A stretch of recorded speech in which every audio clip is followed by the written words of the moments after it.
Today we're going to be taking a look at the turbo inlet hose for the 22 Plus WRX and why you need it. Alright, so we've got the PERRIN inlet hose here and your factory inlet hose. You can see with them side by side, they look almost identical. However, there are some big differences between the two, and we're going to talk about that.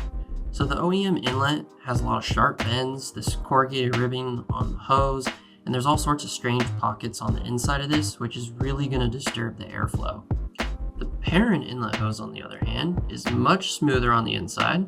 It has more gradual bends, and overall this is just going to lead to increased horsepower and improved acceleration. So here we have the OEM inlet manifold, which has a large boost leak by design, and our inlet hose will remove that leak. Now, if we take a look at the inside of that manifold, we can get a better understanding of what's going on here. So on the top, you have a vacuum from your evap system. From the left, you've got your boost source. And right here is where we've got a Venturi effect happening, which is being caused by this little hole you can see right here, which is causing a constant boost leak. So we've built this contraption to give you a better understanding of how this works. So we're going to build 20 pounds of boost like you might see on your car. And then that pressure is going to be released, but that would be a constant leak happening on your own vehicle. Now this is an exaggeration, but all that escaped air is hypothetical boost that's constantly leaking on your vehicle thanks to that Venturi. So how did we get rid of this boost leak? Well, if we take a look at the inlet here, we've got the flange, and up above is the boost source that goes into your turbo.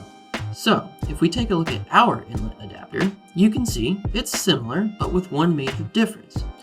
We have a block-off plate where that boost leak is. Alongside that, there's going to be a little plug that goes right up against that plate, and that's going to go into the hole on the turbo where that spigot would go, and it's going to henceforth block the boost leak. One more area where our inlet hose will help you make more power is by removal of these two coolant lines that cause hot air to build up in the OEM inlet manifold. So there you have it.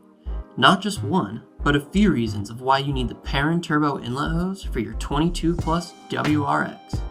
If you have any questions, leave a comment down below.